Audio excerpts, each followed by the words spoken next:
ಶ್ರೀರಸ್ತು ಶುಭಮಸ್ತು. ಪೂರ್ಣಿಮಾಳನ್ನು ಅನಾಥಾಶ್ರಮದಿಂದ ಬಂದವಳು ಎಂದು ವ್ಯಂಗ್ಯವಾಡಿದ ದೀಪಿಕಾ. ಶ್ರೀರಸ್ತು ಶುಭಮಸ್ತು ಧಾರಾವಾಹಿಯಲ್ಲಿ ಅಭಿ ಹೇಳಿದ ಮಾತುಗಳನ್ನು ತುಳಸಿ ಮನಸ್ಸಿಗೆ ಹಚ್ಚಿಕೊಂಡಿದ್ದಾಳೆ. ಹೀಗಾಗಿ ಡ್ಯಾನ್ಸ್, ಡ್ರೈವಿಂಗ್ ಎಲ್ಲವನ್ನೂ ಕಲಿಯಲು ಮುಂದಾಗಿದ್ದಾಳೆ. ಡ್ರೈವಿಂಗ್ ಕ್ಲಾಸ್ಗೆ ಸೇರಿಕೊಂಡು ತುಳಸಿ ಮನೆಯವರ ಬಳಿ ಸತ್ಯ ಹೇಳಿಲ್ಲ, ಬದಲಿಗೆ ಹೊರಗೆ ಹೋಗಿ ಬರುತ್ತೇನೆ ಎಂದು ನಿತ್ಯ ಸುಳ್ಳು ಹೇಳಿ ಹೋಗುತ್ತಿದ್ದಾಳೆ. ತುಳಸಿಯಲ್ಲಿ ಆಗುತ್ತಿರುವ ಬದಲಾವಣೆಗಳನ್ನು ದೀಪಿಕಾ ಕಂಡು ಆಶ್ಚರ್ಯಗೊಂಡಿದ್ದಾಳೆ. ಆದರೆ ತುಳಸಿಯಲ್ಲಿನ ಖುಷಿಗೆ ಕಾರಣವೇನು ಎಂಬ ಸತ್ಯ ಗೊತ್ತಾಗದೆ ಪರದಾಡುತ್ತಿದ್ದಾಳೆ. ಸಂಧ್ಯಾಳಿಗೆ ಸಂಪಾದಿಸಲು ಹೇಳಿದ ಜಗ್ಗು ಮಾವ. ಇತ್ತ ಸಿರಿ ಕೆಲಸಕ್ಕಾಗಿ ಹುಡುಕುತ್ತಿದ್ದಳು.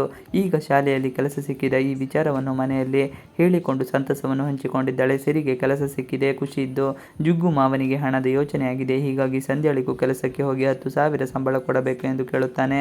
ಸಂಧ್ಯಾಳಿಗೆ ಪೀಕಲಾಟ ಶುರುವಾಗಿದೆ. ಗಾರ್ಮೆಂಟ್ಸ್ಗಾದರೂ ಹೋಗಿ ಹಣ ಸಂಪಾದಿಸು ಎಂದು ಜಗ್ಗು ಮಾವ ಆರ್ಡರ್ ಮಾಡಿದ್ದಾರೆ. ಆದರೆ ಸಂಧ್ಯಾ ಕೆಲಸಕ್ಕೆ ಹೋಗುತ್ತಾಳೆ, ಇಲ್ಲವೇ ಅಣ್ಣನ ಜೇಬಿಗೆ ಕತ್ತರಿ ಹಾಕುತ್ತಾಳೆ ಎಂಬುದನ್ನು ಕಾದು ನೋಡಬೇಕು. ತುಳಸಿಗೆ ಗುರುವಾದ ಪೂರ್ಣಿಮಾ.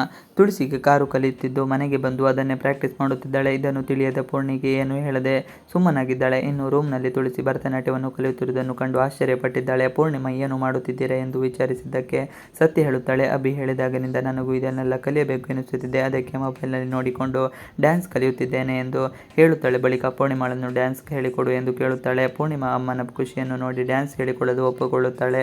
ಮಾತಿನಲ್ಲೇ ಹಂಗಿಸಿದ ದೀಪಿಕಾ. ಇತ್ತ ದೀಪಿಕಾ ಅವಕಾಶ ಸಿಕ್ಕಾಗೆಲ್ಲ ಪೂರ್ಣಿಮಾಳನ್ನು ಹಂಗಿಸುತ್ತಿರುತ್ತಾಳೆ.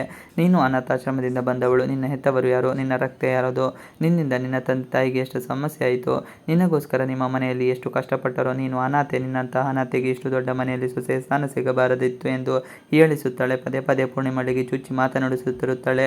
ಪೂರ್ಣಿಮಾಗೆ ಬೇಸರವಾಗಿರುತ್ತದೆ. ಸೀದಾ ತುಳಸಿ ಬಳಿ ಹೋಗಿ ನನಗೂ ಒಂದು ತವರು ಮನೆ ಇರಬೇಕಿತ್ತು, ನನ್ನವರು ಅಂತ ನನಗೆ ಯಾರೂ ಇಲ್ಲ, ನಾನು ಅನಾಥೆಯಾಗಬಾರದಾಗಿತ್ತು ಎಂದು ಅಳುತ್ತಾಳೆ. ಪೂರ್ಣಿಮಾ ಸಂಕಟವನ್ನು ಕಂಡು ತುಳಸಿಗೆ ಬಹಳ ಬೇಸರ ಮಾಡಿಕೊಳ್ಳುತ್ತಾಳೆ. ಶಾರ್ವರಿಯನ್ನು ಆಡಿಸುತ್ತಿರುವ ಮಹೇಶಗೆ ಎಲ್ಲ ನೆನಪಿದ್ದು ಕೂಡ ಬೇಕಂತಲೇ ನಾಟಕ ಮಾಡುತ್ತಿದ್ದಾನೆ. ಶಾರ್ವರಿ ಜೊತೆಗೆ ಮಾತನಾಡುತ್ತಾ ಮನೆಯವರ ಒಡೆಯುವ ಯೋಚನೆ ಮಾಡುತ್ತಿದ್ದೀಯಾ, ನಿನಗೆ ತುಳಸಿ ಅತ್ತಿಗೆ ಮತ್ತು ಪೂರ್ಣಿಮಾ ಎಂದರೆ ಇಷ್ಟವಿಲ್ಲ ಎಂದು ಪ್ರಶ್ನಿಸುತ್ತಾನೆ.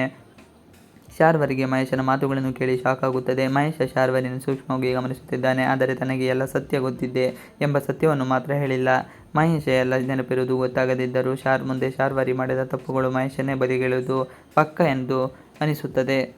ಅನಾಥಾಶ್ರಮಕ್ಕೆ ತೆರಳಿದ ತುಳಸಿ ಪೂರ್ಣಿಮಾ ಬಗ್ಗೆ ಏನು ಗೊತ್ತಾಯಿತು? ಶ್ರೀರಸ್ತು ಶುಭಮಸ್ತು ಧಾರಾವಾಹಿಯಲ್ಲಿ ಹೋಳಿ ಹಬ್ಬ ಜೋರಾಗಿ ಆಚರಿಸಲಾಯಿತು. ಅಭಿ ಹಾಗೂ ಅವಿ ಇಬ್ಬರು ಬಣ್ಣದ ಆಟದಲ್ಲಿ ಮಸ್ತ್ ಮಜಾ ಮಾಡಿದ್ದರೂ ಆಯಿತು. ಅಭಿ ಅಂತೂ ಯಾರ ಕೈಯಲ್ಲಿ ಬಣ್ಣ ಹಚ್ಚಿಕೊಳ್ಳಬಾರದು ಇಟ್ಟುಕೊಂಡಿದ್ದೇ ಹೆಚ್ಚು. ಮಾಧವ ಗೆದ್ದವರಿಗೆ ಉಡುಗೊರೆಯನ್ನು ಕೊಡುವುದಾಗಿ ಹೇಳಿದ್ದಾರೆ. ಅಂತೂ ಇಂತೂ ತುಳಸಿ ಆಟದಲ್ಲಿ ಸೋತು ಅಭಿ ಗೆಲ್ಲುವಂತೆ ಮಾಡಿದ್ದಾಳೆ. ಅಭಿಗೆ 120 ಕೋಟಿ ಪ್ರಾಜೆಕ್ಟ್ ಸಿಕ್ಕಿದೆ. ಜೊತೆಗೆ ತುಳಸಿಯು ತನ್ನ ಕೀಗಳನ್ನು ಅಭಿಗೆ ನೀಡಿದ್ದಾಳೆ. ದತ್ತ ತಾತನ ಮನೆಗೆ ಸಂಧ್ಯಾ ವಾಪಸ್. ಇತ್ತ ಸಂಧ್ಯಾ ಜಗ್ಗು ಮಾವ ಹೊಸ ಪ್ಲಾನ್ ಮಾಡಿದ್ದಾರೆ. ತನ್ನ ಮನೆ ಇನ್ಮುಂದೆ ತನ್ನ ಪಾಲಿಗಿಲ್ಲ ಎಂದು ಸುಳ್ಳು ಹೇಳಿದ್ದಾರೆ. ತನ್ನ ಮೈದುನ ಮನೆಯನ್ನು ಯಾರಿಗೋ ಮಾರಾಟ ಮಾಡಿದ್ದಾನೆ. ನಾನು ಈ ಕೂಡಲೇ ಮನೆ ಖಾಲಿ ಮಾಡಬೇಕು ಎಂದು ಸುಳ್ಳು ಹೇಳಿದ್ದಾನೆ. ಸೀದಾ ಮನೆಯವರನ್ನು ದತ್ತ ತಾತನ ಮನೆಗೆ ವಾಪಸ್ ಕರೆದುಕೊಂಡು ಬಂದಿದ್ದಾನೆ. ತನ್ನ ಮನೆಯನ್ನು ಬಾಡಿಗೆಗೆ ಕೊಟ್ಟು ಅದರಿಂದ ಬರುವ ಹಣವನ್ನು ಕೂಡಿಟ್ಟಬೇಕು ಎಂದು ಪ್ಲಾನ್ ಮಾಡಿದ್ದಾನೆ. ಸಂಧ್ಯಾ ವಾಪಸ್ ಮನೆಗೆ ಬಂದಿದ್ದನ್ನು ನೋಡಿದ ದತ್ತ ಫುಲ್ ಶಾಕ್ ಆಗಿದ್ದಾರೆ. ಶುರುವಾಯಿತು ಗತಿಗೆಟ್ಟವರ ನಾಟಕ. ದತ್ತ ತಾತನನ್ನು ಪುಚ್ಚಿಬಲಾಯಿಸಿ ಜಗ್ಗು ಮಾವ ಮನೆಯೊಳಗೆ ಹೋಗಿದ್ದಾನೆ. ಇಲ್ಲೇ ಠಿಕಾಣಿ ಮಾಡಬೇಕು. ದತ್ತ ತಾತ ತೀರಿಕೊಂಡ ಮೇಲೆ ಈ ಮನೆಯನ್ನು ತನ್ನ ಹೆಸರಿಗೆ ಮಾಡಿಕೊಳ್ಳಬೇಕು ಎಂದು ಜಗ್ಗು ಆಲೋಚಿಸಿದ್ದಾನೆ. ಆದರೆ ದತ್ತ ತಾತನ ಜಗ್ಗನ ದುರಾಲೋಚನೆ ಗೊತ್ತಿದ್ದು ಕೂಡ ಮನೆಯಲ್ಲಿ ಇರಲು ಅವಕಾಶ ಕೊಟ್ಟಿದ್ದಾರೆ. ಈ ಹೊಸ ನಾಟಕಕ್ಕೆ ಗತಿಗೆಟ್ಟವರು ಎಂದು ಹೆಸರಿಟ್ಟಿದ್ದಾರೆ. ಇನ್ನು ಸಂಧ್ಯಾ ವಾಪಸ್ ಬಂದಿರುವುದು ಸಮರ್ಥರಿಗೂ ಕೊಂಚವೂ ಇಷ್ಟವಿಲ್ಲ. ಆದರೆ ಈ ಮನೆಯಲ್ಲಿ ಜಾಗ ಕೊಡದಿದ್ದರೆ ತುಳಸಿ ಮನೆಗೆ ಹೋಗುವುದಾಗಿ ಹೆದರಿಸಿರುವ ಜಗ್ಗನ ಮಾತಿಗೆ ಅಂಜಿ ತಾತ ಸುಮ್ಮನಿದ್ದಾರೆ. ಆದರೆ ಮನೆಯಲ್ಲಿ ನಿಧಾನವಾಗಿ ಜಾಗ ಮಾಡಿಕೊಳ್ಳಬೇಕು ಎಂದು ಜಗ್ಗು ಡಿಸೈಡ್ ಮಾಡಿದೆ. ಅನಾಥಾಶ್ರಮಕ್ಕೆ ತೆರಳಿದ ತುಳಸಿ. ಅಭಿ ಆಸೆಯಂತೆ ತುಳಸಿ ತಾನು ಇಂಗ್ಲಿಷ್ ಕಲಿಯಬೇಕು, ಡ್ಯಾನ್ಸ್ ಕೂಡ ಕಲಿತುಕೊಳ್ಳಬೇಕು ಎಂದು ತೀರ್ಮಾನಿಸಿದ್ದಾಳೆ. ಹೀಗಾಗಿ ರೂಮಿನಲ್ಲಿ ಒಬ್ಬಳೇ ಇರುವಾಗ ಭರತನಾಟ್ಯ ವಿಡಿಯೋ ಹಾಕಿಕೊಂಡು ಡ್ಯಾನ್ಸ್ ಕಲಿಯುತ್ತಿದ್ದಾಳೆ ತುಳಸಿ. ಆದರೆ ಡ್ಯಾನ್ಸ್ ಕಲಿಯುವುದು ಕಷ್ಟವಾಗುತ್ತಿದೆ. ಇನ್ನು ಮಾಧವ್ಗೆ ಅನಾಥಾಶ್ರಮದವನ್ನು ಹಣವನ್ನು ತೆಗೆದುಕೊಳ್ಳುತ್ತಿಲ್ಲ ಎಂದು ಚಿಂತೆ ಶುರುವಾಗಿದೆ.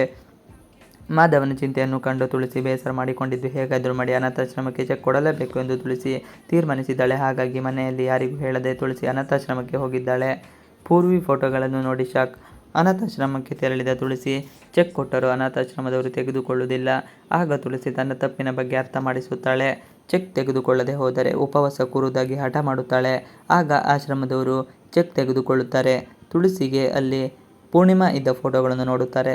ಆಗ ಆಶ್ರಮದವರು ಪೂರ್ಣಿಮಾ ತಮ್ಮ ಆಶ್ರಮದಲ್ಲಿ ಓದಿದ್ದು ಎಂಬ ಸತ್ಯವನ್ನು ಹೇಳುತ್ತಾರೆ. ಈ ಮಾತನ್ನು ಕೇಳಿದ ತುಳಸಿಗೆ ಖುಷಿಯಾಗುತ್ತದೆ. ಆದರೆ ತುಳಸಿ ಅನಾಥಾಶ್ರಮಕ್ಕೆ ಹೋಗಿದ್ದು ತಿಳಿದರೆ ಮಾಧವ ಬೇಸರ ಮಾಡಿಕೊಳ್ಳುತ್ತಾರೆ ಎಂಬುದನ್ನು ಕಾದು ನೋಡಬೇಕಾಗಿದೆ. ಇವಿಷ್ಟು ಇವತ್ತಿನ ವಿಡಿಯೋ.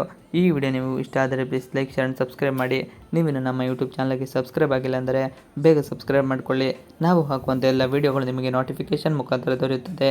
ನೀವಿನ್ನು ನಮ್ಮ ಯೂಟ್ಯೂಬ್ ಚಾನಲ್ಗೆ ಸಬ್ಸ್ಕ್ರೈಬ್ ಆಗಿಲ್ಲ ಅಂದರೆ ಬೇಗ ಸಬ್ಸ್ಕ್ರೈಬ್ ಮಾಡಿಕೊಳ್ಳಿ. Thanks for watching video. Please like, share and subscribe our channel for more videos.